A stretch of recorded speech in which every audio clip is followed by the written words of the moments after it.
Howdy DC On Screen fans, how would you like a piece of original artwork from one of us here at DC On Screen? Alright, we're aware that you've never thought of that before, but here's the deal. We need your help. Because the internet is a giant monster that requires numbers and regular feeding times. And then these algorithm things that are like our personal demons that we can't defeat alone. Do the right thing. Go over to iTunes. Give us a 5-star review or a more honest review if you feel absolutely led to. And then email us at dconscreen@gmail.com. What we're going to need you to do is just write in an address. Tell us who you are. Give us whatever address you want us to send you something at. You know, if you don't want us to know where you live, send it to your neighbors and go steal his mail, whatever.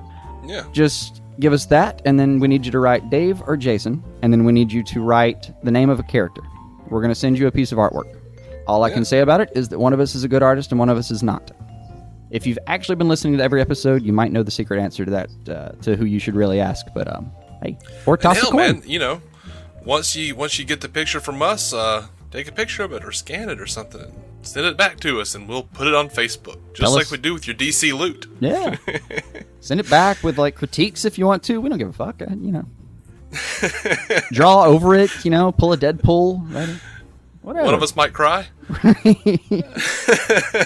We'll both probably cry. But whatever.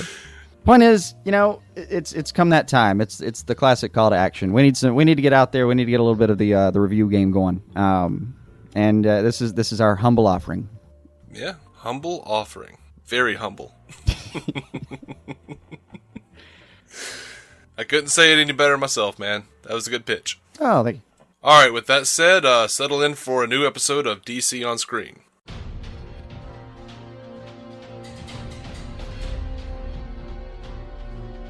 Welcome into DC On Screen. I'm your host, David C. Robertson. This is my co-host, Jason. Hello. He is my own personal Diggle. Hi. And, you know, if even I am telling you need to kill somebody, maybe you need to look into that. Right. Everybody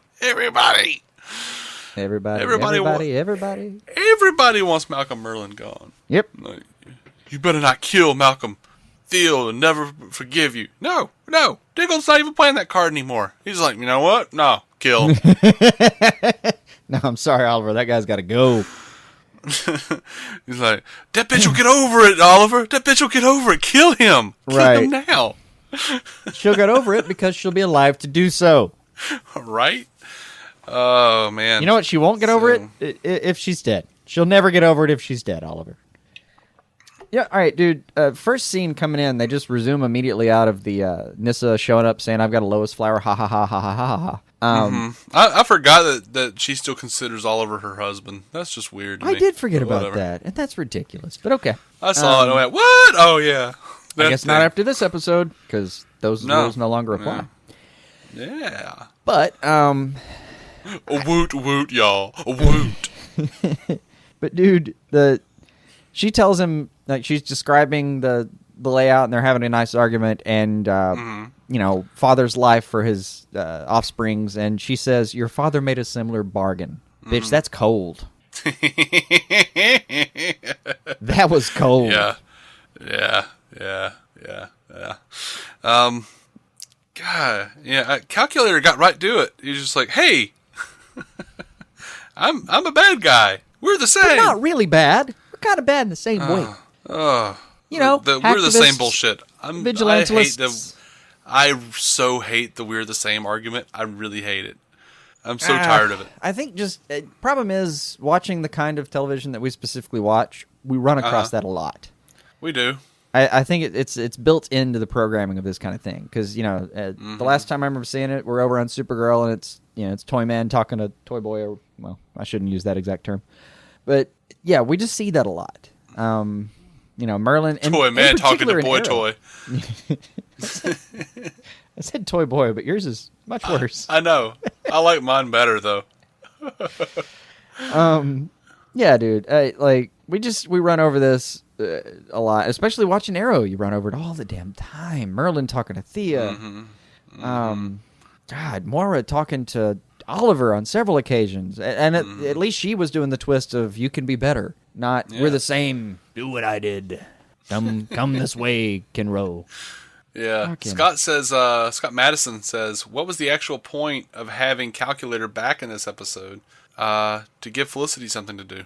Yeah, I'm still trying to figure out what the arc was exactly that we needed him for. It was the fathers and daughters theme. Well, sure the theme. I understand the theme. Or, fathers and siblings, I guess. Or not siblings. And, the fathers idea and of, children, and whatever. early on, as soon as she rolls into the room, they already say, like, a test. It's a good idea for you and us, Mm-hmm. Okay, so it's going to be an episode about trials. Excellent. Uh-huh. Excellent. Let's see what we do with it. All right, then. You did nothing with her. Great. Well, it was a good excuse to get Smoke back in there, and Yeah. Mama Smoke, just reintroduce her for a second. well, There was a brief moment where I wondered how fun it would be if, like, the Calculator actually was a good guy, and he joined the team, and then he actually proved his mettle, and then he's the guy that was in the grave, and then I decided that was a terrible idea by the time I got to the end of the that's a terrible idea, yeah. Scott says, look at Emily Bette Rickards roll herself up that ramp. I wouldn't make it halfway up. I'd need an elevator. Damn straight. Made me sister. laugh. Made me laugh. Yeah. They'd have. I mean, you ever seen a what do they call them? So that was an airlift? that was No, why freight Calculator lift? was here. To give Felicity something to do, and in turn, make Scott feel bad about himself. Right. That was- And her version of pacing around the apartment now is she just rolls around in like a circle. I probably would too. yeah, me too. Going to the island, the first Yeah. the first quickest impression you have, like there, Oliver managed to save like the island's grandest idiot. Yep. She She's just- like, here, let me hold the rock out of the jail cell where you can see it, and that didn't look, work he out took it well. from me. Like this girl never went to Oh. kindergarten, obviously, because you learn that No. lesson real quick and early in school. People will take shit from you. Yeah. They'll just grab it. Look, people with foreign accents, it's a terrible misconception that they're stupid just because you don't understand them, Americans. You don't have to write that into your show that they actually are that stupid. That is supposed to be a bad stereotype. Not a thing we actually think is real. No, I had And no yet, fucking here we sympathy are. for her at all in this episode. Because Oliver straight up tells her, he attacked me, I was defending myself. And she's like, I'm sure you had a choice. No, I watched that scene. He didn't have a damn choice. No. Oliver was going to die. Fuck your brother. Well, then you should have died. You should have died and not killed my brother. Well, I don't maybe know should what just accent kill your she's ass, using, too. but I mean, come on. maybe he should. Feel that strongly about it. Got a fever of 106 right now. I bet he could still take her. He probably There's thinks something- she's like a giant rabbit or something. Because I guarantee you that fucker's hallucinating right now. Just trying his best not to pretend that there's not like a purple gorilla in the background tugging at her ponytail or Right. something. Right. I would rather Forgetting I would algebra like to watch that every show. moment. Yeah. I would rather see that show. Let's see, Gorilla Grape or Grape Gorilla, whatever his name was. Something off a cereal box, probably. Magilla Yeah. Gorilla. I don't even know, but The Thriller in Manila? No, that's a different thing. Million Vanilli? Oh Oh. no, that was No. different. We've gone to a dark place. Let me ask you: did you have this instinct because you've seen it so many times? When she tells Merlin, when Oliver's describing to Merlin that there's lotus flower and he's going to pitch him the compromise deal of like, look, you just give up the ring and blah blah blah. Because it's always that simple. The vehemence with which Merlin tells her that that's bullshit, that plan won't work. That would all be great if anything you were being told was true. I immediately assumed it was all true and that he knew from the outset that it was all possible because they've just done that so many times in the show. Like constantly, Merlin's like, "Oh, that something like that doesn't exist. It's ridiculous." And then like the reveal will be that episode or a couple episodes later that like, "Oh yeah, no, Merlin knew about that the whole time. He was trying to keep you up from it." I just immediately, I'm on board with that perfectly. Like I was actually surprised later when they do the demonstration and he immediately says, "So when can we meet?" Oh, Merlin didn't preternaturally know something. Oh, okay. Yeah, I don't know. He was like, "That does it. Let's just." He's like telling me it doesn't exist. I'm like, "That's all Batman Begins. I remember. It is. It's there." I think I've seen this one before.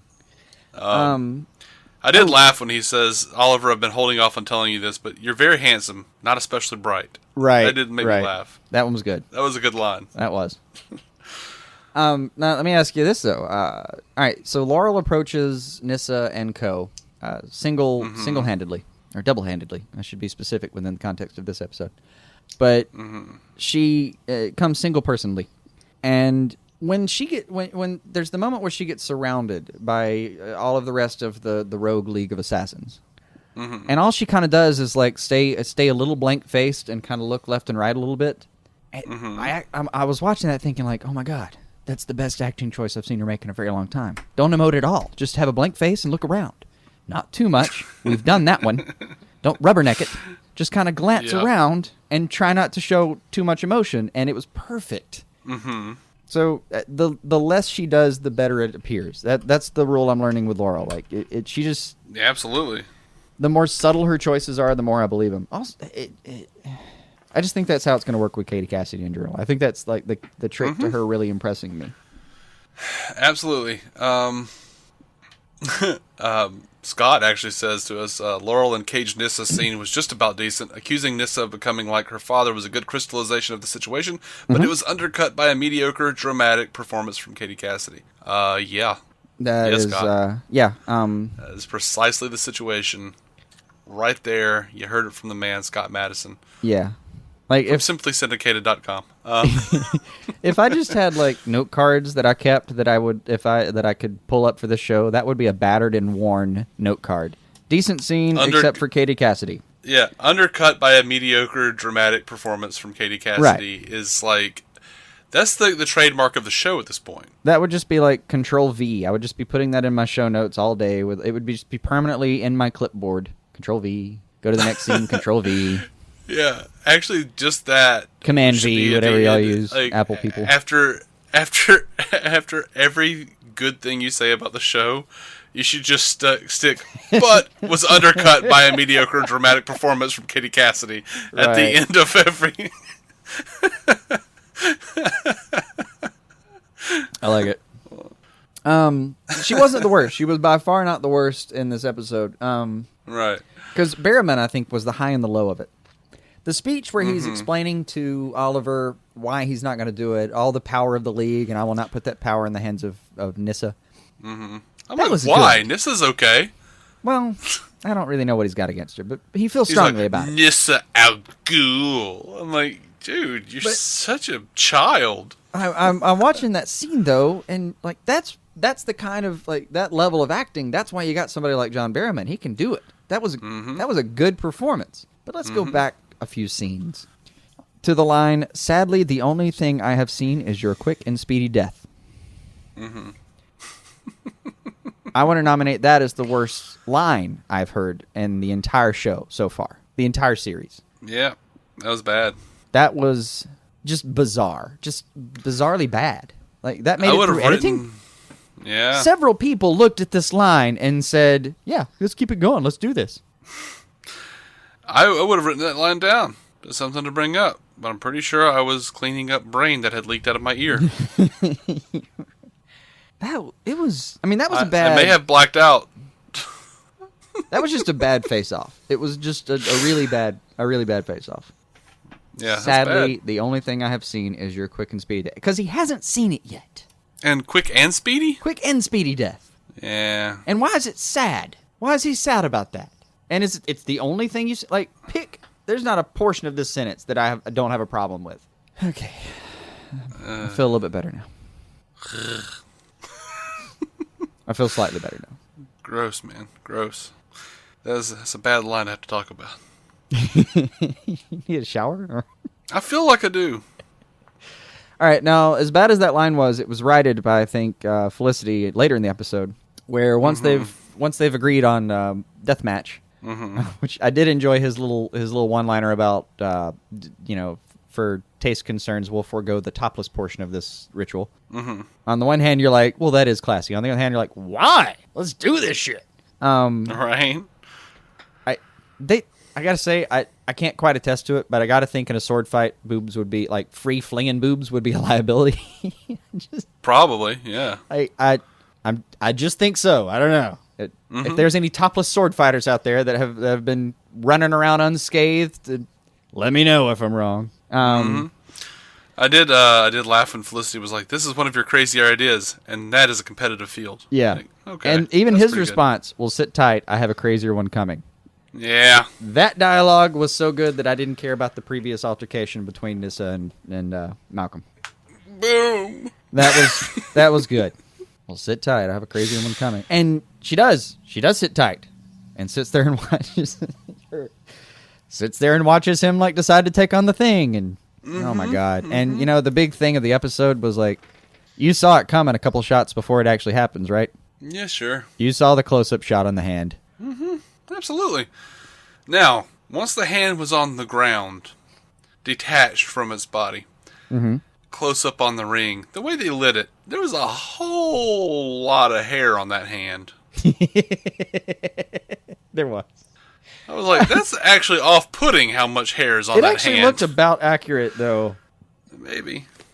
I'm like, damn, dude, you're like the Beast. No,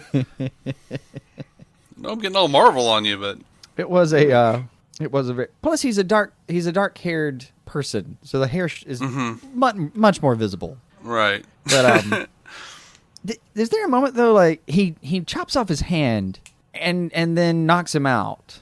Couldn't he just knocked him out, taking the ring off his hand? Yeah. Just. Well, he wanted to hobble him, so he couldn't shoot a bow and arrow anymore. That's not going to help much. I mean, we're talking about Merlin, and yeah, he should have killed him. He should have killed him. He just should have killed him. Like that is not a guy. And they have the little standoff later about like I would kill you, but that would be too. What does he say? Like that would be too great a mercy for the debt that I now owe you, or something like that. Yeah, it's some stupid line. Yeah, it was bad. Well, I actually didn't mind that line. I thought it was okay. But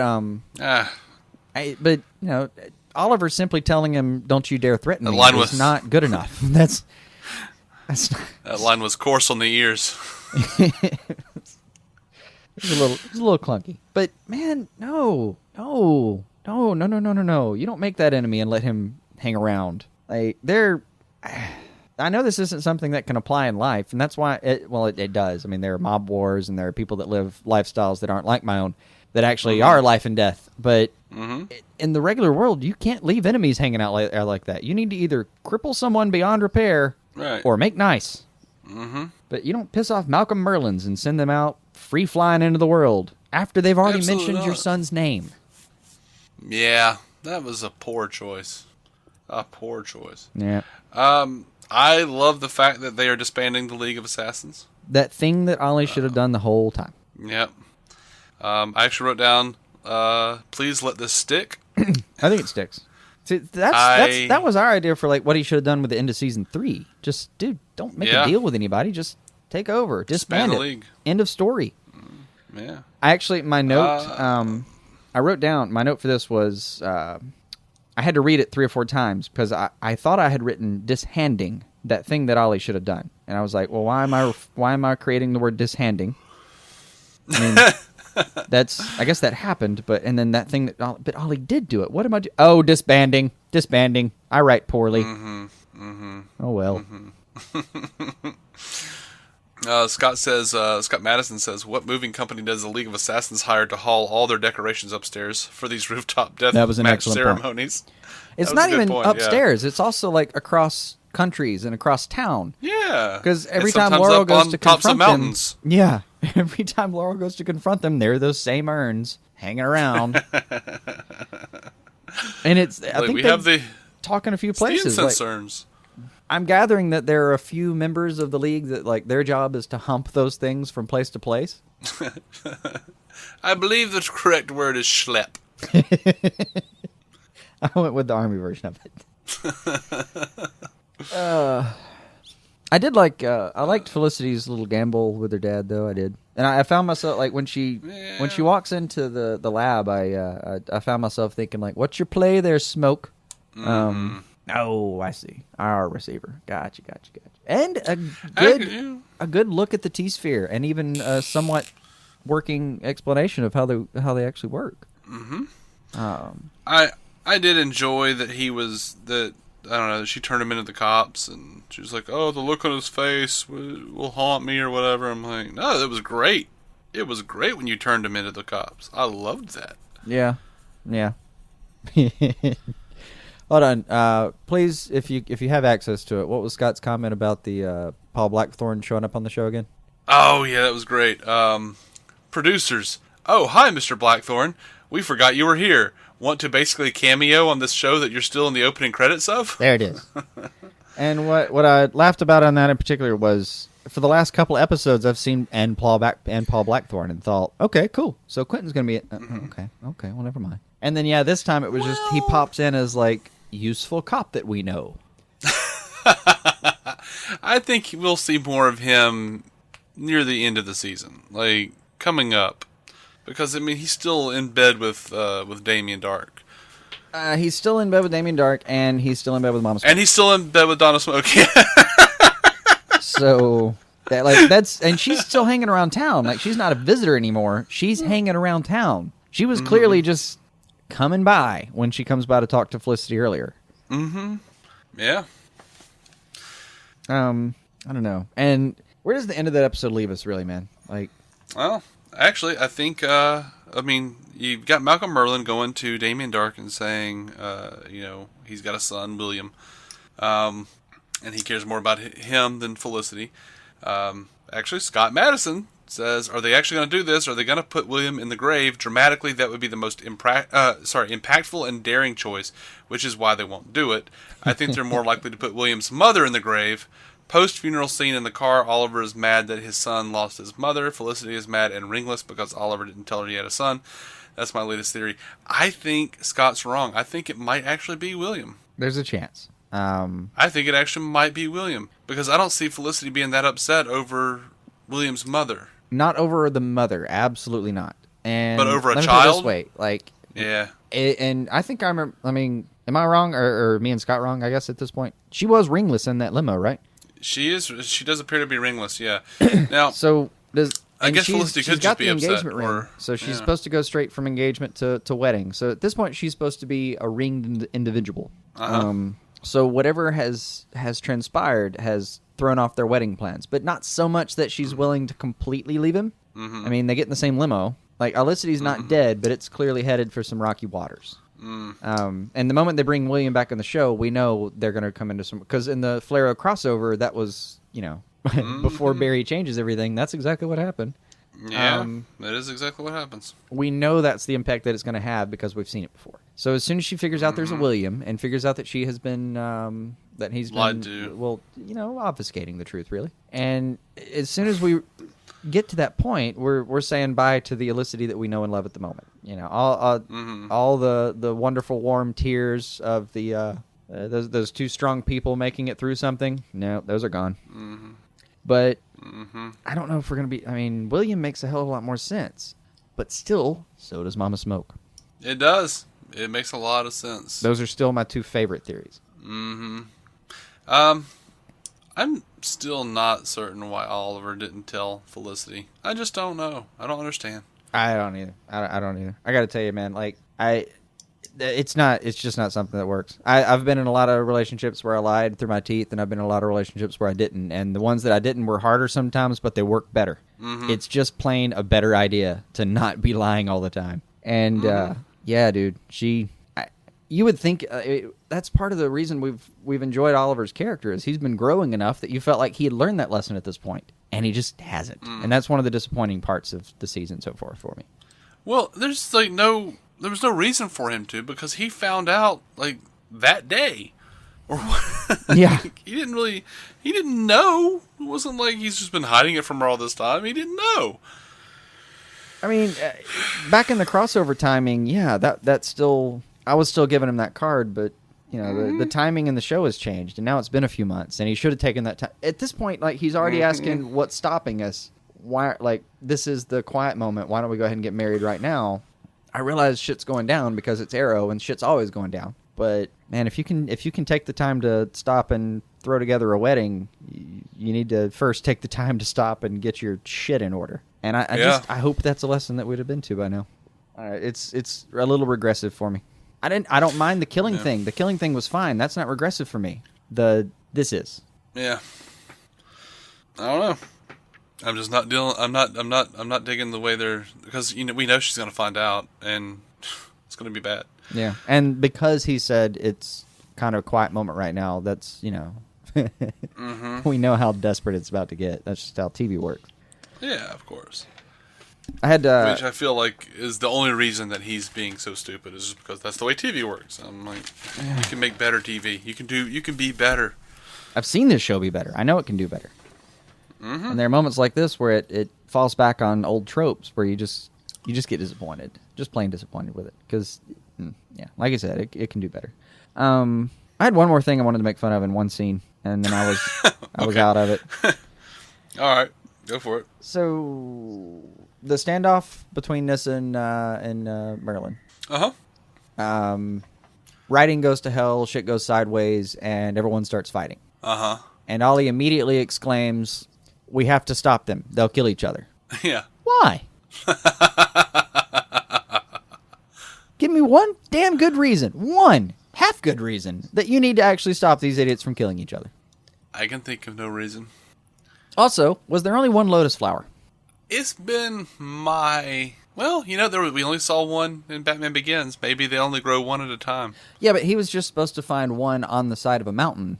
Yeah, they made it sound like they're really one. hard to find, but that they're not like singular. Right. I think they're just really hard to find. I think they're rare though, right? And essentially Katana's guarding them.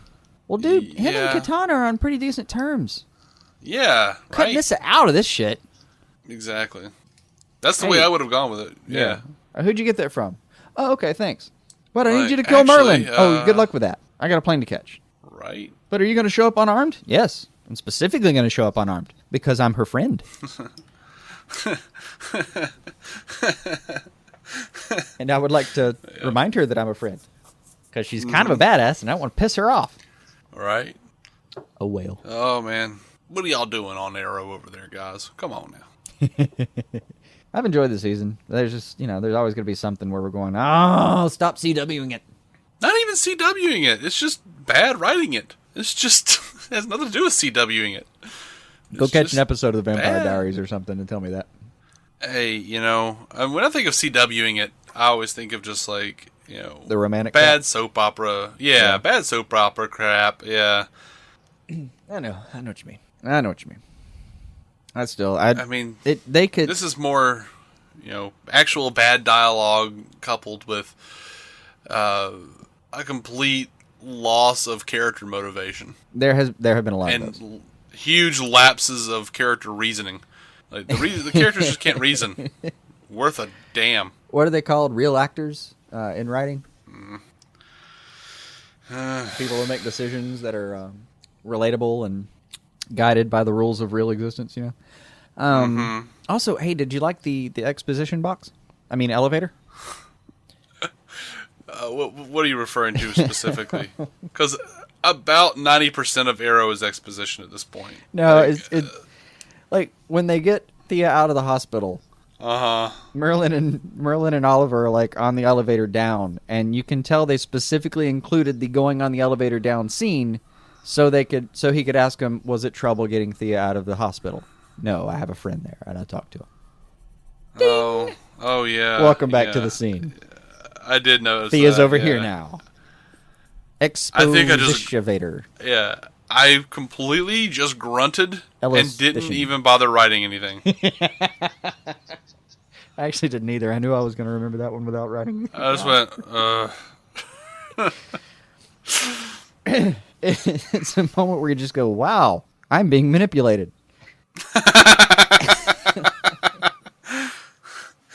Actually, I'm pretty sure what I thought was, they're not even trying anymore. I have a friend. Don't get me wrong. That scene came at a time where we had already gone through a lot, I felt like. But this is one of our problems, though, was I'll stop after this, but just any of the League of Assassins stuff feels like it's so clunky. It's just so hard to physically carry the load of that. And the stuff that's Team Arrow, man, that's where the show's based. And I really do love John Barrowman. I even like Merlin. coming in and fucking things up every now and then. And I even like Nyssa. I just like it when they come in and fuck things up, not when Team Arrow has to deal with League of Assassins shit. Then I feel like we're doing a different show that I'm less interested about. Yeah, I genuinely am happy that the League of Assassins is gone. I would be lying if I said that I was happy that John Barrowman's still around on the show. I like John Barrowman. I really do. Love him. But one, I want him freed up because, you know, Jim Knowles written a lot of Jack Harkness, and I really would like to see him on Doctor Who again. Mm-hmm. But two, and importantly, I think, man, even though he's a lot of fun, like, I don't know. Like, I think Malcolm Merlin is done. Like, he's fun. He's fun to see, like, showing up and causing problems, and, you know. Well, I mean, you'd have to do something drastic to him. And at this point, he's throwing armless, a stick in the spokes or something. But unless you do something to hugely make over his motivations, I don't care too much. And that's the big thing. Like right now, he's armless or he's handless. And honest to God, I don't care if you made him cyborg. If his motivations are still this redundant, I don't care. Whitewashing the role. All right, Arsenal then. You know what I enjoyed though? Huh? Over in the Flash, Cisco accused Reverb of Cloud City Vadering him. Sure, yeah. Over in Arrow, Oliver Cloud City Loot Merlin. Oh God. Just throwing that out there. Oh God. Same week. Someone, somewhere, one of these EPs that's a crossover guy thought of that. There's no way. There's no way someone... It may not have been like a forethought. It may have just been... oh my God, I didn't realize that. It may have just been that simple. I'll bet you someone thought of that, though. Mm-hmm. That's good stuff, though. I enjoyed it. I did enjoy that. But yeah, I'm torn with Malcolm Merlin. I like seeing him around, but I think his time is done. I'm kind of tired of seeing him. I just need him to... like I said... Well, I've said my piece on that. I just need him to change his motivations drastically. Because yeah, I'd love to see him around, but different context. I'm going to have that. Yeah, the whole Oliver, Thea, Daddy, blah, blah, blah, blah. Like, everyone on the show is at this point saying kill him. I think we should have killed him. Yeah. Yeah. I know. Anyway. We are DC on screen. I was trying to think if we had anything else, but I don't think we do. No, we are DC on screen. That horse is beaten. Yeah. You can find every episode at dconscreen.com, iTunes, or Stitcher. You can go over and check out our buddies, Matt Carroll and Jeff Randall, at the Marvel Cinematic Universe podcast, mcucast.com. We're both members of the Giant Size Team Up Network, giantsizeteamupnetwork.com. We're going to be coming back with a review of Legends of Tomorrow 104, White Knights, and until then, keep some DC on your screen.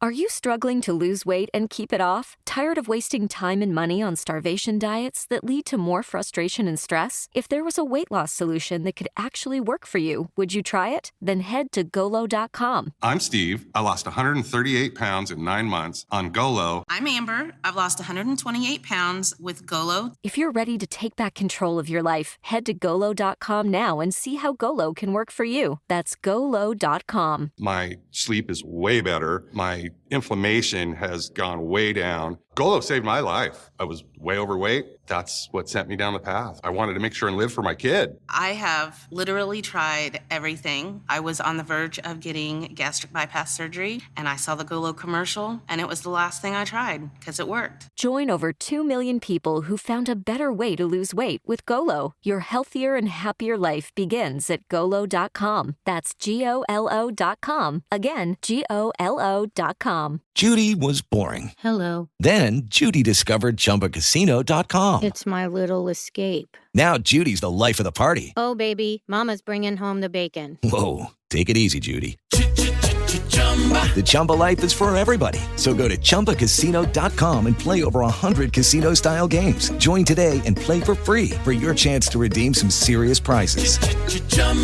ChumbaCasino.com.